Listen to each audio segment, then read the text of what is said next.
Good morning, all of you. Welcome to 8th standard. Today I will teach you Hindi subject.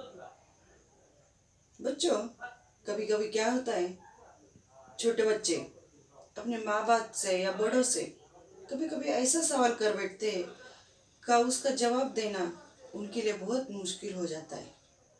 वो नहीं दे पाते क्योंकि उनको उसकी जानकारी नहीं रहती। वो लाचार हो जाते। ऐसे लाचार करने वाले सवाल जब बच्चे पूछते हैं तब उनकी हालत, उनकी मजबूरी हो जाती है उनको सवाल देने की। तो चलो बच्चों, आज ऐसे ही एक छोटी लड़की ने अपने पिताजी को प्रश्न सवाल पूछकर उनको चक्कर में डाल दिया है। तो चलो, कौन सा सवाल है ये सवाल देखने के लिए हम चलते हैं पाठ क्रमांक 3। नाखून क्यों बढ़ते हैं? आचार्य हजारी प्रसाद द्विवेदी। अभी ये लेखक है आचार्य हजारी प्रसाद द्विवेदी। इनका हम परिचय देखेंगे। उनका जन्म 1907 में बलिया उत्तर प्रदेश में हुआ। उनका मृत्यु 1989 में उत्तर प्रदेश में हुआ। परिचय। द्विवेदी जी हिंदी साहित्य के मौलिक निबंधकार, उत्कृष्ट समालोचक एवं सांस्कृतिक विचारधारा के प्रमुख उपन्यासकार हैं। आपका व्यक्तित्व बड़ा प्रभावशाली और आपका स्वभाव बड़ा सरल और उदार था। आप हिंदी, अंग्रेजी, संस्कृत और बांग्ला भाषाओं के विद्वान थे। अभी लेखक ने कौन सी प्रमुख कृतियाँ की उन्होंने इधर दिया है। अशोक के फूल, कल्पकता निबंध, बाणभट्ट की आत्मकथा, पुनर्वा उपन्यास आदि। अभी गद्य संबंधी देखेंगे। प्रस्तुत वैचारिक निबंध में आचार्य हजारी प्रसाद ने नाखून बढ़ने को पशुता का चिन्ह माना है। नाखून पशुता, बुराइयों का प्रतीक है। आपका कहना है कि जिस तरह नाखून बढ़ने पर हम उसे काट देते हैं, ठीक उसी तरह यदि किसी में बुरी आदतें आ जाए तो उन्हें त्याग देना चाहिए। तो उन्होंने ये जो नाखून है उनको पशुता का चिन्ह माना है। और हमारे अंदर जब पशुता है तो वो बढ़ती जाती है, उसको काट देना चाहिए, उन्हें उसका त्याग करना चाहिए। उसी के बारे में उन्होंने इस पाठ के अंदर लिखा हुआ है। तो चलो बच्चों, इस पाठ के अंदर लेखक ने क्या लिखा है वो देखते हैं। बच्चे कभी कभी चक्कर में डाल देने वाले प्रश्न कर बैठते हैं। चक्कर में डाल देना मीन्स सोचने पर मजबूर करना। कभी कभी छोटे बच्चे क्या करते हैं, सोचने पर मजबूर कर देते हैं। ऐसे कुछ सवाल करते हैं कि बड़े लोग सोचने को मजबूर हो जाते हैं। अल्पज्ञ पिता बड़ा दयनीय जीव होता है। अल्पज्ञ यानी अज्ञानी, जिसको कम ज्ञान है। तो ऐसे जो पिता रहते हैं जिसको ज़्यादा जानकारी नहीं उस सवाल की, तो वो बड़े दयनीय बोलो तो बहुत गरीब। अगर उनको उस सवाल का जवाब नहीं देने को आता तब वो बहुत दयनीय हो जाते हैं, लाचार हो जाते हैं।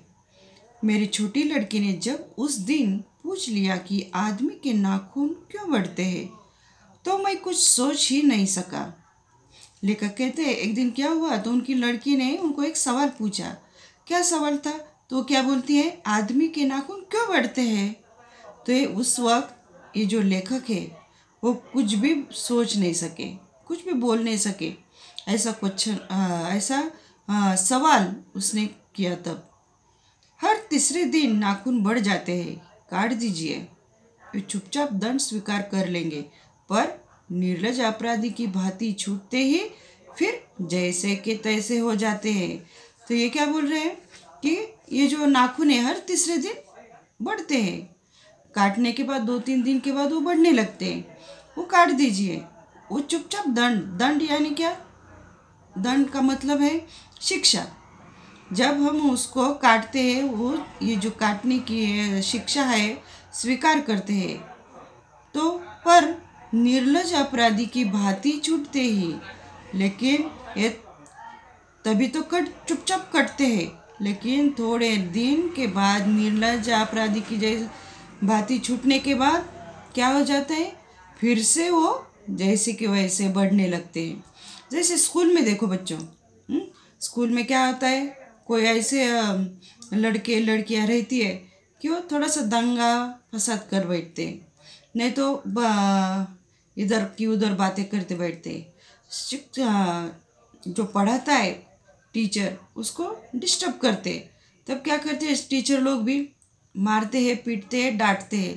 तभी बच्चे क्या करते हैं, जब डांट खाई, मार खाई, पीट खाई, तब चुपचाप बैठते हैं थोड़ी देर के लिए, और बाद में जैसे कि वैसे। बिल्कुल ये हमारे नाखून भी वैसे है, जब काटते हैं चुपचाप दंड स्वीकार करते हैं, चलो काटो, काट रहे हैं काटो, लेकिन 2-4 दिन में फिर से बढ़ना शुरू कर देते हैं।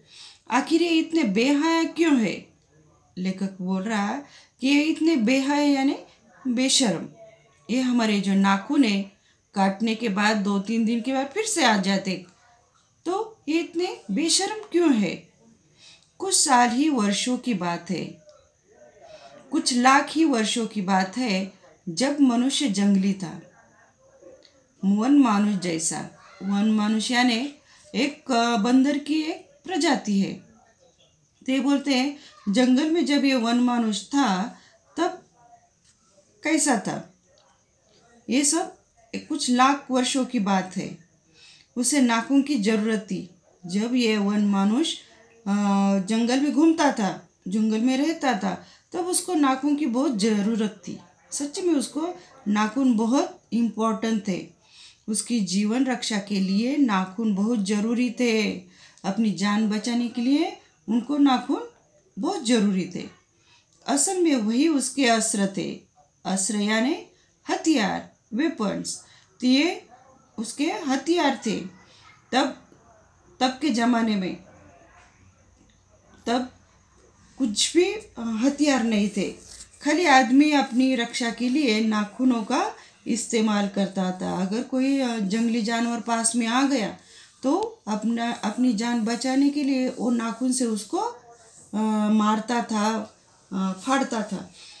तो उस समय कुछ भी वेपन्स नहीं थे, इसलिए वो उसको ज़्यादा इम्पोर्टेंट थे।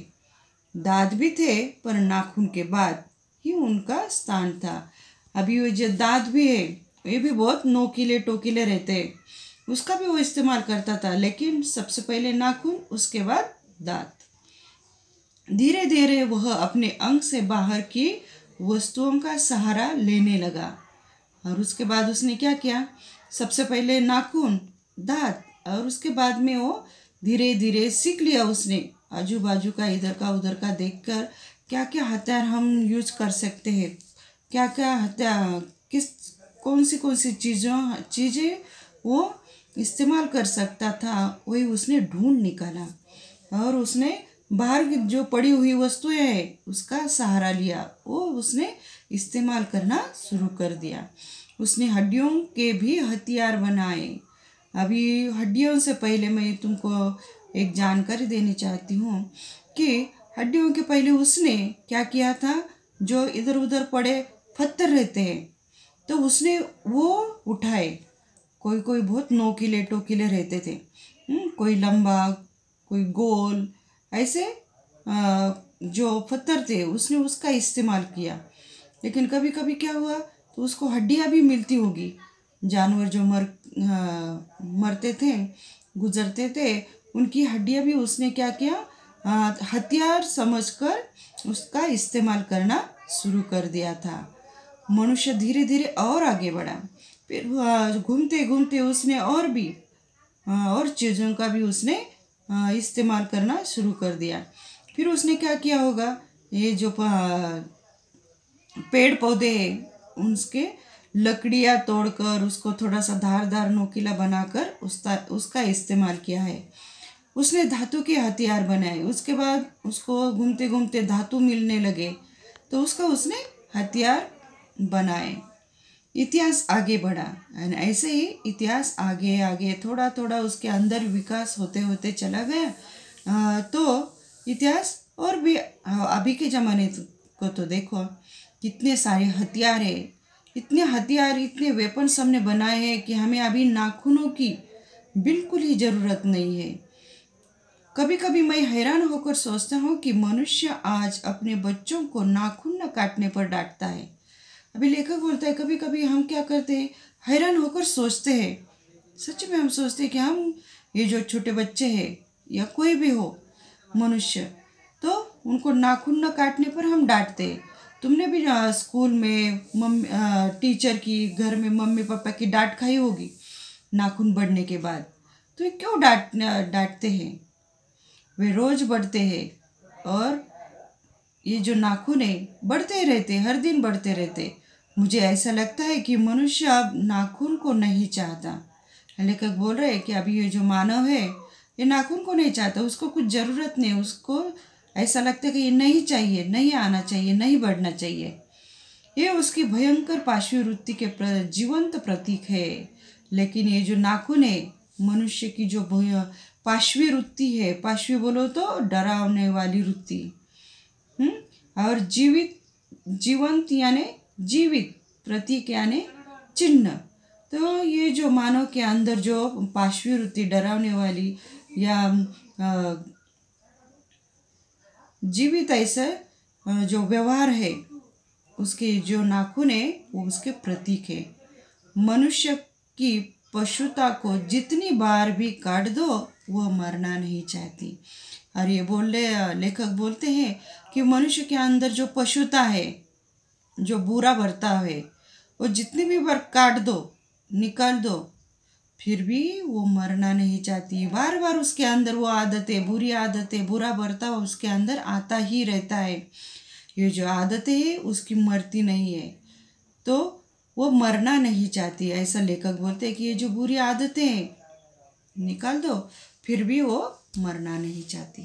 तो इसके आगे का हम अगली वीडियो में देखेंगे।